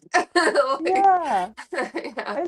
It's really fun to get to talk artist to artist. It's really fun to Mhm. see my work through your perspective Mhm. because I feel like I'm maybe not all over the place, but Mm. it's hard for me to see the same consistencies because I'm like, oh well, but I did this collection, I did that collection, they were Yeah. totally different. And, so Totally. it's really encouraging and cool to hear from somebody else Yeah. like, you're still, it's still obviously you, it's still Yeah. obviously your colors, Totally.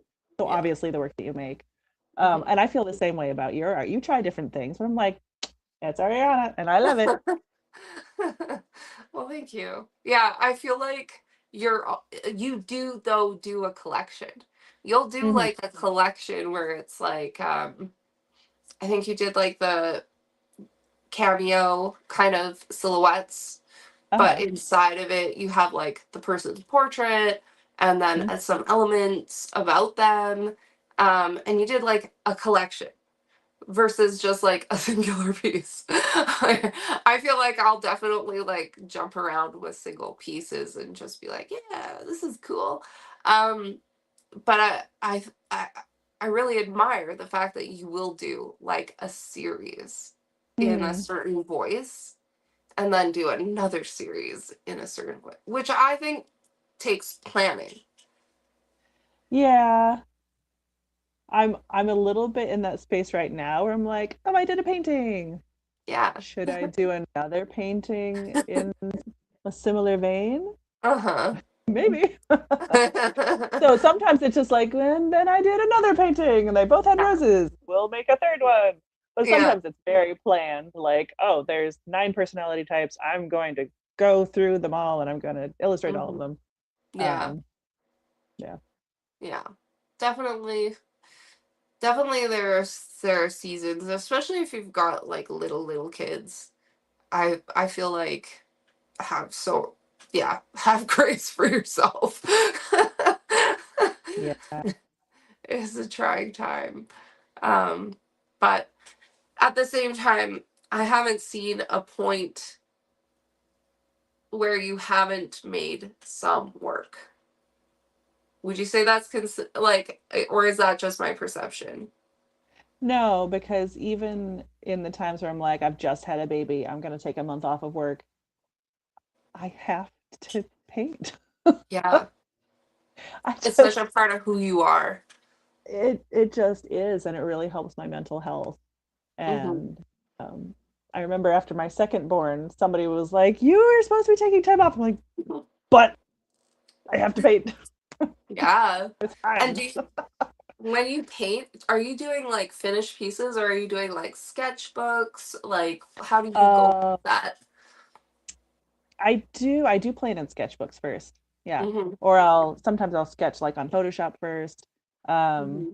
yeah, I have like this whole process of planning that I go through, Hmm. from sketch to the refined full-size drawing to my color studies on the computer to then I like it takes so long to finally actually start painting, especially for a commission. Like I do Yeah. all this planning that nobody sees, and then I finally get to start actually painting. Because also with the Hmm. flower I'm doing a lot of research. I'm like picking each one Hmm. and collecting the resources for like Yeah. the reference pictures and Hmm. then planning the composition where they're going to go. Um, Hmm. yeah, it's a whole thing. So when I say like I had to paint in a day, sometimes it's like one step. I drew Yeah. one flower today, but I did Yeah. something. Yeah, definitely. That's something people don't see with figurative art. They just think, oh, you're just slapping paint on there and or you just went in and started painting. I don't see very many people doing that. I think No. there's one guy, I think his name is Andrew Kadima or Okay. Kadima. Um, and like most of his work comes across more as like a painting demonstration of how colors interact, but Uh, he'll just sit down and just start like painting, and he'll like start with, let's say, the mouth, and it'll just come it up just and grows. he doesn't do an Wow. underdrawing. Sometimes I wish he would, like sometimes I feel like his this is gonna sound really judgy, but I sometimes like, especially when I've seen his fan art, I'm like, is that the character? Right? Like, where That's I'm the like, trickiness of portraits. Yeah. right? Like, maybe you should have done someone we didn't know what they looked like. But um but he is really good. I'm not gonna say he's not. He's gotten better over time, but the fact that he'll just like start and go like a printer is not normal and is not like how most people paint. I was gonna say, I think there's a school of art that's teaching people to do that, especially in hyper realism, Yeah, where they might have it under drawing, but then they like perfectly finish each part as they each go, part. Yeah, which is, yeah, it's not at all how it works. I would do that's like not a how I work. whole wash and then a whole refining, more details like over the whole piece, back and Yeah, forth all over the place. Yeah, it's yeah. interesting when I wasn't taught that way to see people's process videos. You're like, Hmm. wait, what? How are you doing that? Yeah, I don't even think that way. Like, Mm, I don't think I could do that. right. Do like a refined part and then flesh the rest out. It would be an interesting challenge, right? Yeah. But Yeah. um I'm more like you. Like I mostly learned from watching alla prima painters. Ah, So you're doing like one wash very loosely of those under colors, and then mm-hmm. you're painting into it wet on Yeah. wet. Yeah. Um, that's how I primarily learned Hmm. was that technique. And I still kind of paint that way. I kind of do a mixture between that and grisaille. Like yeah, I don't it takes me a long time though to paint a painting. I'm not like I'm gonna sit down and finish an entire work. But the stuff I have done where I've sat down and I'm like, I'm just gonna do this all in one sitting, I actually really Yeah. like it. And I wish Uh-huh. I would just do that more because it would be a lot more time efficient. Do you find that you enjoy the process more when you're like, I've got to finish this in an hour, so you let yourself loosen up some? Probably. And I Yeah. think what like I have one piece, it's actually on my wall. I don't think you can see it from here. But it's just like the back of a girl sitting on a bed. And it's like a very detailed scene, but it's so small, you Uh-huh. can't get too detailed. And Right. that is one of my favorite paintings because I couldn't overwork it. Right. Yeah. That is So, definitely the struggle. yeah. I remember in school, like you'd have a teacher over your shoulder being like, time to be done. And then when Right. you leave school, or if you didn't have that in the first place, you have to be the person being like, stop, stop Right? painting. Yeah. I never had that person. So, yeah, I just kind of ruined a lot of paintings and then Uh, had to find that line where this is when you're done, right? yep. Yeah. Especially with oil painting. Oh, you can keep going and going. Yeah. You can go like I could rework an old piece right now, right? Because Mm-hmm. you can just keep layering it. That's where watercolor I find is such a challenge because especially on paper because there's only Hmm. so much layering you can do. Yeah. Um, even clayboard is like that. Have you ever experimented with clayboard? I haven't done clapboard yet, No. no. Uh, had the good fortune to uh do like it's like a Patreon mentorship with Uh-huh. Ali Kavanaugh. Yes. Her work Um, is amazing. I love her work, and she is such a generous artist. Like she'll tell you Mm. everything about her process. Um, Mm-hmm. and she primarily paints on clayboard or prepared boards. That and it takes probably longer to prepare the board than Right. Yeah. I like think I think I saw her work and I didn't understand the medium she was painting on. mm, And that's why I tried painting watercolor and canvas because I think I saw her work oh, and was like, oh, she must be. And then I tried it, I was like, this doesn't look the same, but it's yeah. fun, so I'll keep trying. Yeah. I think that's pretty wild that you paint on canvas and you have a process that you do that with, right? Because it's not natural to paint watercolor on canvas. You can. It just reacts differently. I don't know if you've ever worked with Yupo paper. It's essentially a Yes. thin sheet of plastic, and the Okay. pigment and water just sit on top and then just Hmm. evaporate instead of soaking in. So it's Yeah. very similar to that. Okay. So yeah, so then you're like pushing the water around Yeah. instead of it like blending the way that it does on Hmm. paper and like out or Hmm. blooming. Um, Hmm. so yeah, it's just a different learning different Yeah. techniques.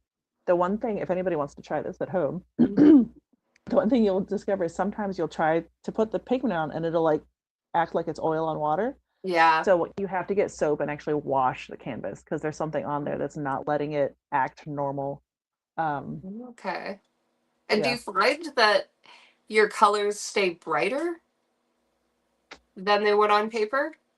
I think paper does a really good job of showing the pigment color, but I think there is some of that intensity because there's Yeah. nothing to soak into, so it just stays on top. Stays on top. Yeah. And Mhm. then do you do like a seal to keep it safe? Yeah, I like a Yeah. spray. Yeah, Hmm. spray. Yeah. Clayboard's very similar. Like I said, it's like painting on glass. Mm-hmm. Um, well, yeah, there's clayboard and then so there's like a hot press version of clayboard and then there's a cold press. So anybody who knows anything about watercolor knows what I'm talking about. It's like Yupo or 100% cotton. Yeah, Um, I prefer the cold press personally. same. Um, yeah. The only thing that I will say about clayboard is that when we're talking about archival stuff, it Mm. will hold that color pigment better and longer than Mm-hmm. paper because it's essentially a fresco, right? Uh, So you're getting, yeah, like it will, there's something about it that preserves the pigment over time so hmm. that it doesn't fade as easily. That's really cool. Yeah, and that was something I thought, oh, that's why her work looks so vibrant, right? Yeah. Because yeah, it almost looks to me like at first I thought it was liquid acrylics. And Uh-huh. sometimes she does use liquid acrylics too, so it's like, what are we deal like what is so yeah, her process is super interesting. I would recommend her Patreon to anybody because Yeah. she's a lovely, lovely mentor. Mm-hmm. Um, and yeah, I created some work in her watercolor club that I'm still really proud of. That's like one of the pieces has been archived and been sent to the moon in the lunar Oh, codex. that's right. That's so Yeah. cool. And then a couple of other pieces were in a museum um, in the States. And through I believe that it was like a juried show. It was called Painting Mm-hmm. the Figure Now, and I would never have done any of those pieces if not for that group of people. So it was a really good experience. If you really like watercolor, I would definitely say like try it out, especially if you're like you're saying you want to like play and grow. She has Right. challenges and stuff, not that I'm not in any way affiliated or plugging her thing. This was like years ago, and I think she's but still doing it though. I think she is, and they're like lovely, like the loveliest people, Hmm. like i- if I can say one thing about what I've seen of painters, oil painters can sometimes be a-holes. Sometimes, not all the time, but sometimes, really just pretentious art snobbery and like what I've seen of the watercolor artists of the world, they tend to be these soft, lovely people. That's so funny. Isn't that funny? And I don't know why. I don't know why, but it just, yeah, it's watercolor seems to attract people that don't really care about prestige. because like as a like the art world doesn't Hmm. love watercolor because it's Yeah. seen as like a kid's medium, but it is Interesting. literally the hardest. It is literally like the hardest medium I find. Right. Right. Do But the you? old masters used oils, so Yeah, that's so interesting. yeah. The I old don't masters find, did. yeah. Um, it sounded like you're about to ask if I considered No, watercolor I too was just hard. agreeing with you. Yeah, the Yeah. old masters did, and maybe Hmm. it's that archival thing. I don't know. Probably there's, the kind of historicity of the medium. I used to work in oil, um, Mhm. but it takes so long to dry. Mhm. And then I Mhm. had little kids, and I needed something that could be put up quickly Mhm. and that I could store because we don't live in a big place where I can have all these oil paintings on all the walls. Yeah. So I stopped working on canvas. I don't do much of these anymore because now they're just all Mhm. under the bed, which is why I work in Yeah. paper. Yeah, that's true, right? Um, I have painted oil paintings on paper, and then once Have they you? dry, I put them away. Hmm. Hmm. Because, yep, there's a lot of that. Yeah, you got to be able to like you say, like play with the medium to for it to stay fresh. Yes. Yeah. Yeah. Are there things that you do to keep yourself excited about making work? Sometimes I will give myself permission to just mess around. And especially when, like you were saying, like you're trying to make enough to even keep buying the art materials, Mm-hmm. it can feel like you're wasting things. So you have to really give yourself permission to use your materials. It's okay if I'm going to have to buy more. And you just decide, I don't have to show this to anybody. I'm allowed to make something bad, whatever. Yeah. And just let yourself play around.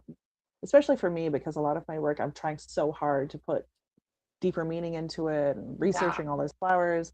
And sometimes I purposely step away from that, like just draw something, just look up a reference picture, just draw something, and Yeah. kind of get out of that kind of stuck feeling.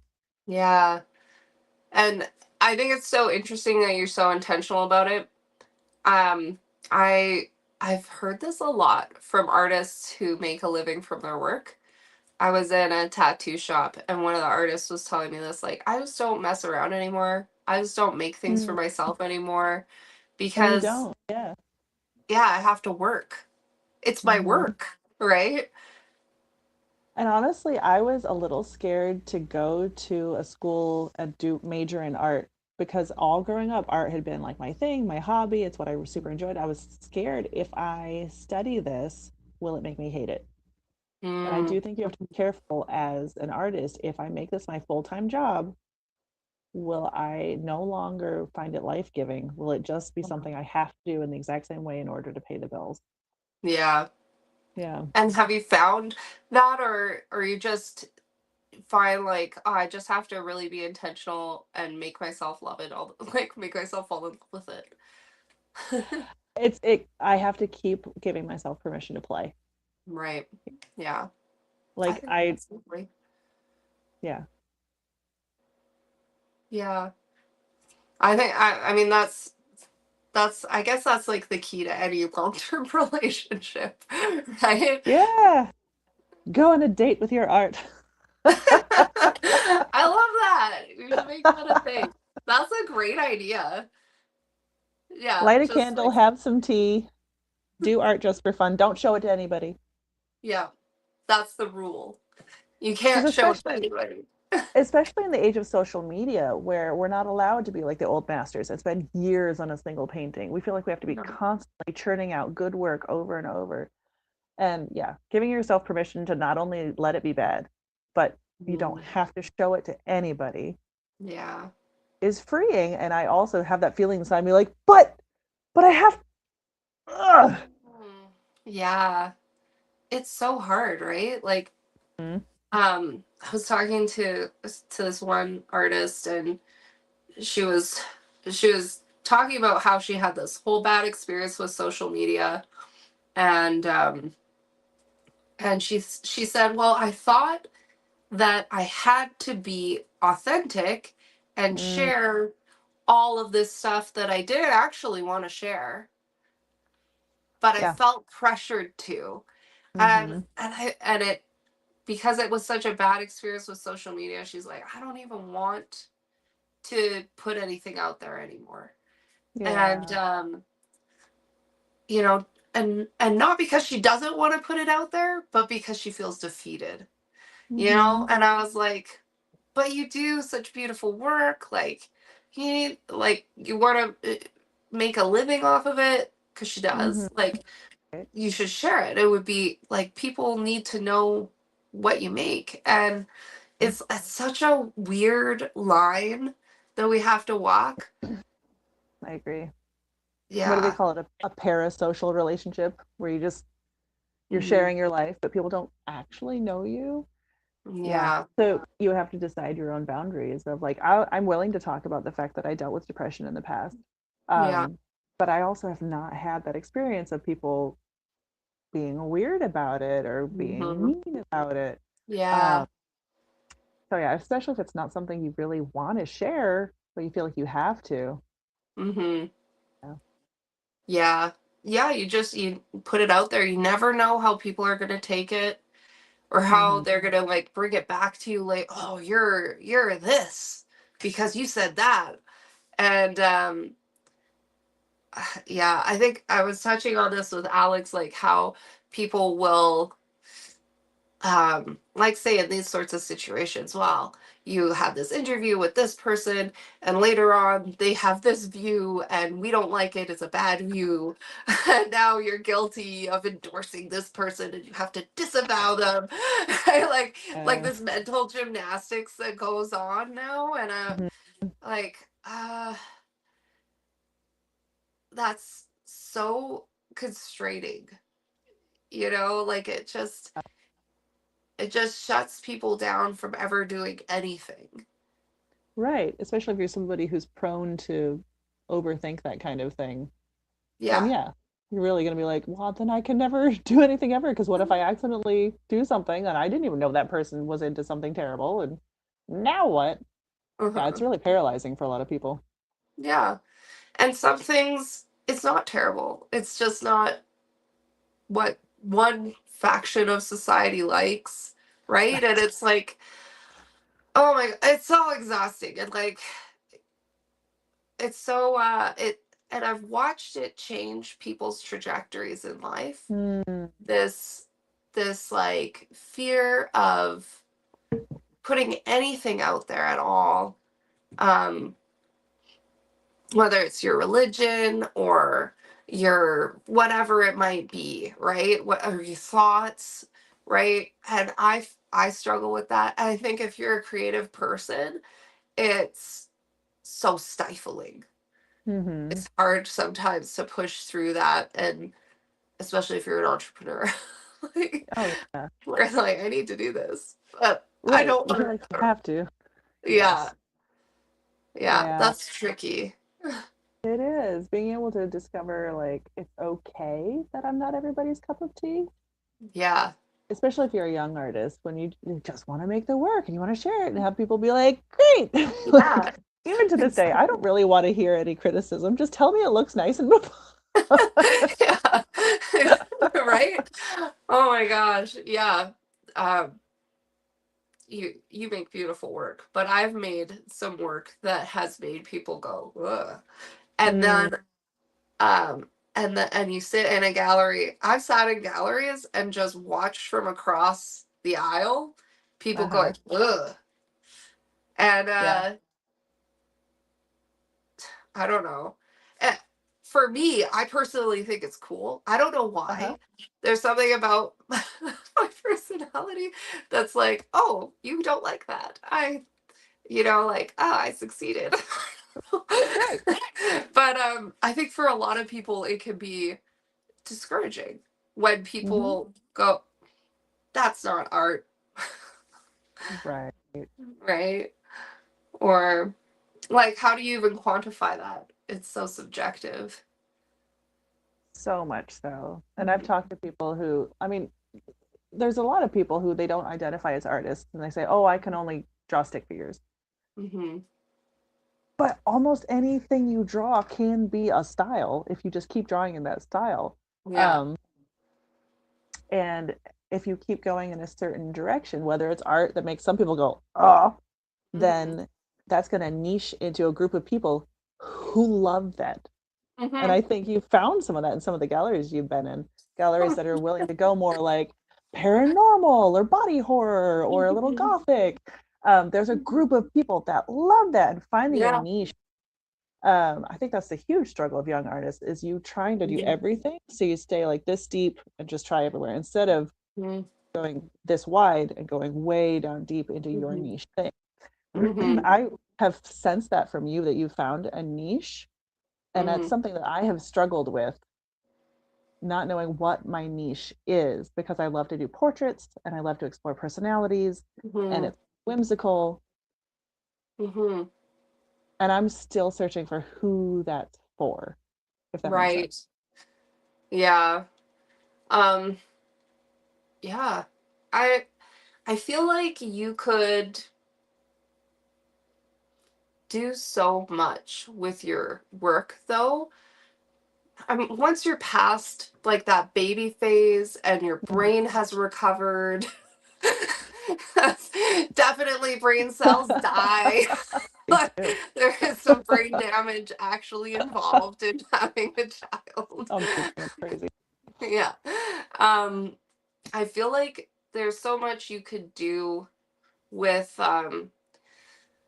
we talk a lot about mental health, but what does that mean to take care of your mind, your body, your spirit, you know? And I see a lot of people making businesses.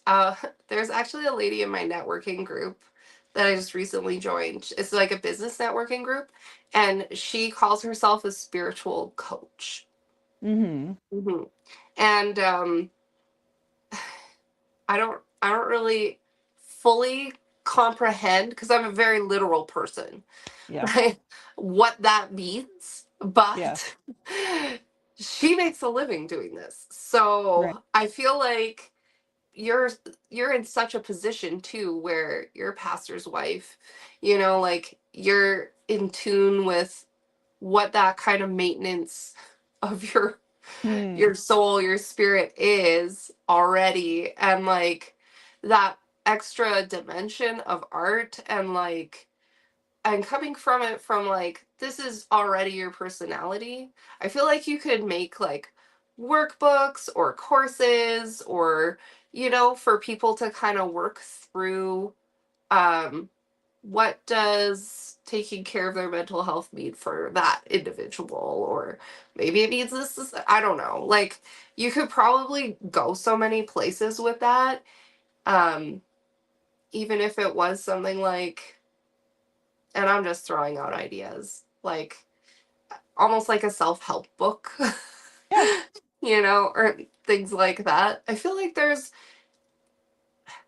yeah, it's interesting how when we are pressed, we come up with stuff that, Mm-hmm. like, I feel like every time I I'll so if I'll almost always have like some problem on my back burner that I'm Mm-hmm. having a hard time getting through, and then something bad will happen, and that's the moment when I'm like, "Oh, I know what to do now." Interesting.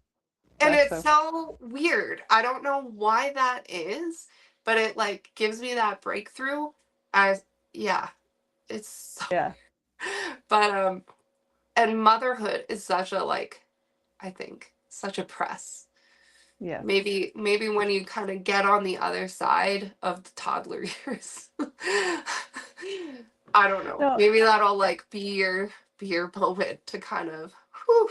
maybe it will. That's a good reminder to me, to keep exploring those areas. I've actually done something like that before around Mm, New Year's. I did like a kind of a course in a Zoom, um, oh, I forget what you can call it now.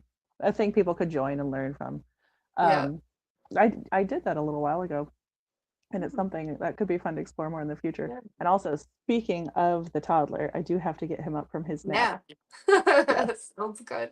Well, thank you for taking time out of your busy day to just like chat absolutely. with This was me. so fun. It was really fun to talk to you and like to, yeah, to hear your thoughts on different things. So, yeah. Thank you for having me on your Living Artist show. No problem. Um, Go check out Holly Carton art.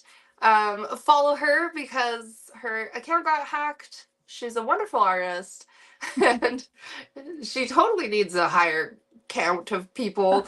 Um, Not that it's about that, but yeah, it wouldn't be bad. Aw, So, thank you.